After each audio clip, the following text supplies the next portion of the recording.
Olá, eu sou o professor Charles Assunção e nesse vídeo nós faremos uma breve introdução às caldeiras. Nós faremos essa introdução buscando responder algumas perguntas. O que é uma caldeira ou um gerador de vapor?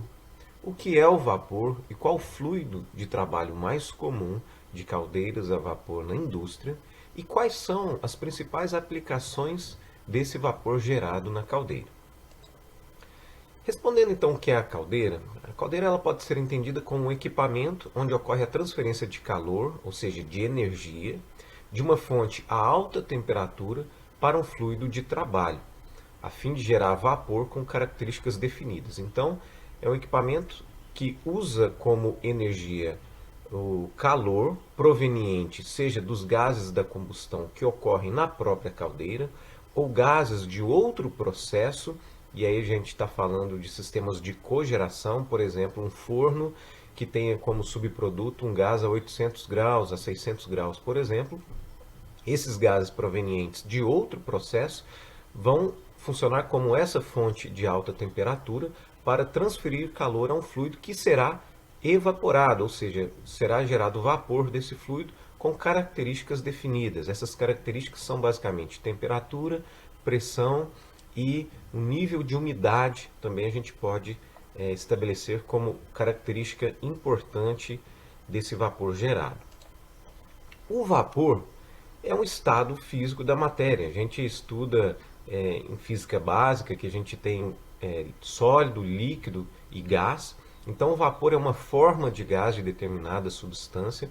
Existe uma diferença conceitual entre gás e vapor, mas a estrutura molecular ela é muito semelhante. Basicamente, a gente pode entender vapor como sendo o estado gasoso de uma substância em que, nas condições da natureza, ela se encontra no estado sólido ou líquido. Então, o vapor, se a gente olhar para esse diagrama, que é um diagrama temperatura-volume, especificamente da água pura, a gente pode perceber que aqui nós temos essa região, essa curva que é chamada de domo. Então, à esquerda, nós temos o que nós chamamos de líquido comprimido, que é um estado da matéria também. Dependendo do grau de energia dessa substância, aumentando o grau de energia, esse líquido ele vai evaporar, então ele entra nessa região interna dessa curva. Nessa região nós temos uma mistura de líquido e vapor daquela substância. E aumentando ainda mais a quantidade de energia dessa mistura, o líquido remanescente ele vai evaporar, se tornando completamente a massa daquela substância em vapor. E nessa região, então, a gente vai ter o que nós chamamos de vapor superaquecido. Então, o vapor é um estado da matéria. E o fluido mais comum, utilizado nas caldeiras industriais, naturalmente é a água. A água ela tem algumas características importantes que justificam essa grande aplicação. Uma delas é a abundância. A gente tem água na natureza em quantidade abundante, disponível e acessível e com custo relativamente baixo.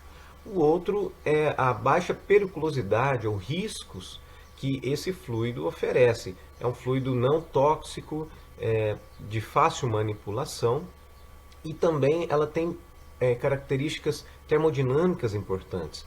Se a gente pensar, por exemplo, no calor específico da água, ela precisa absorver uma grande quantidade de energia para ter a sua temperatura variada.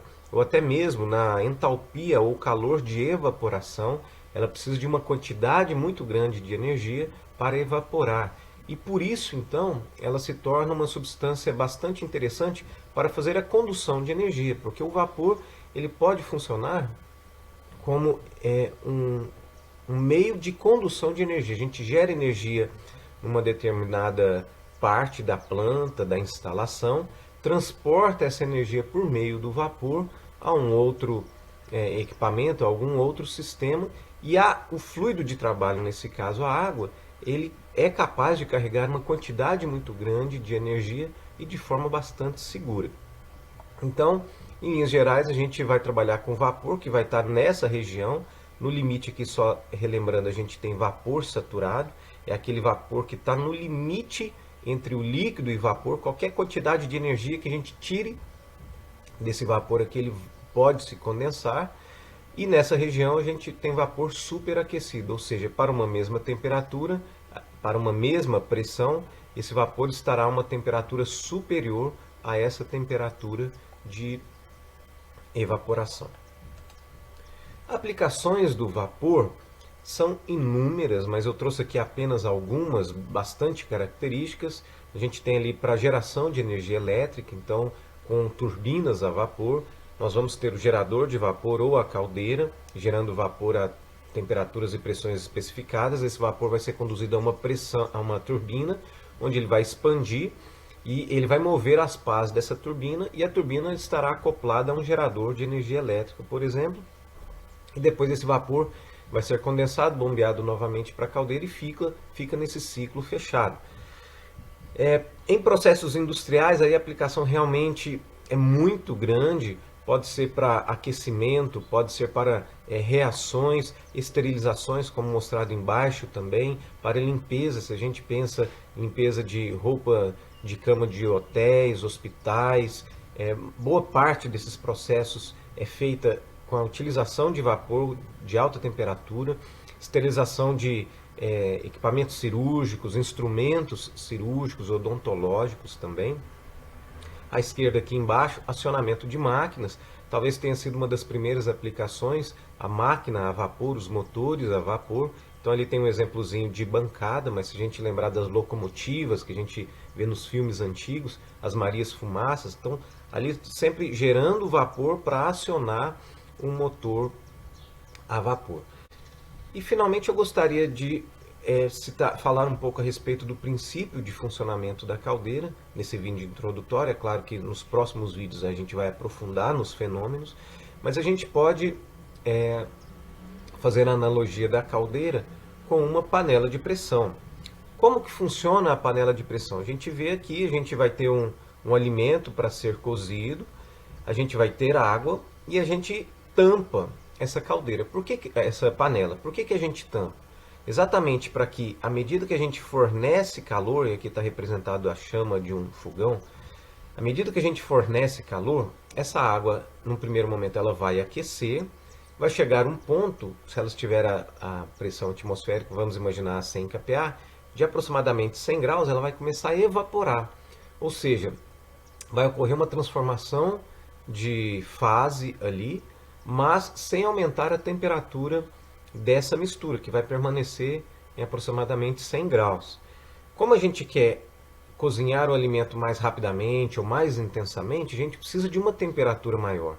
Como que nós podemos obter essa maior temperatura? Aumentando a pressão, porque existe uma relação direta entre a temperatura de evaporação e a pressão da substância. Então, com a tampa, aquele mecanismo de vedação, até mesmo essa válvula que vai ajustar a pressão interna, a gente consegue aumentar a pressão dentro da panela e com isso a gente consegue elevar a temperatura de evaporação da água, obter uma mistura a temperatura superior a 100 graus. Isso a gente vai fornecendo calor, então até atingir essa temperatura que suponhamos de 100 mudou para 120, essa água vai evaporar apenas a 120 graus e é por isso que atingida a pressão que a gente fala na panela de pressão, começa a sair vapor, porque realmente essa válvulazinha, o peso ali está ajustado para aquela pressão equivalente a 120 graus, por exemplo. E aí começa a aliviar exatamente para manter a pressão interna. Com a caldeira acontece algo semelhante, a diferença é que na caldeira a gente está entrando com fluido e saindo com fluido de forma contínua. O que não acontece na panela de pressão, a saída aqui é apenas para o alívio realmente, não tem um efeito prático no processo do cozimento, mas na caldeira o que a gente quer é exatamente esse vapor de saída. Então, para que haja fluido a ser evaporado, obviamente a gente tem que alimentar a caldeira com água líquida, à pressão já de evaporação requerida, a gente vai fornecer calor e aquela água que entra líquida, recebendo calor de uma fonte quente, vai evaporar, gerando vapor com as características requeridas, desejadas pelo processo. Então, esses dois equipamentos são distintos, até mesmo em ordem de grandeza, tem um princípio de funcionamento semelhante, com essa diferença importante na caldeira, que a gente tem um escoamento mássico constante ali de entrada e de saída. Então, com isso, a gente pode responder essa perguntinha. É possível obter água líquida a 200 graus Celsius, sabendo que a pressão atmosférica a água evapora em aproximadamente 100 graus Celsius? Então, entendendo o princípio de funcionamento da caldeira, a partir do exemplo aqui da panela de pressão, a gente pode responder que sim, é possível obter água líquida a 200 graus, desde que a pressão da água seja superior ou equivalente a essa temperatura de evaporação. E é exatamente isso que ocorre na caldeira. É possível obter vapor saturado, por exemplo, a 180 graus, desde que a pressão da água seja a pressão de saturação para essa temperatura de 180 graus. Então, com esse slide, eu finalizo esse vídeo introdutório, que teve como objetivo definir a caldeira, o fluido de trabalho e apresentar de forma simples o princípio de funcionamento. Eu espero que tenha ficado claro para você, mas em caso de dúvidas, não hesite em entrar em contato. Eu agradeço a sua atenção e espero que você acompanhe os próximos vídeos. Obrigado e até lá!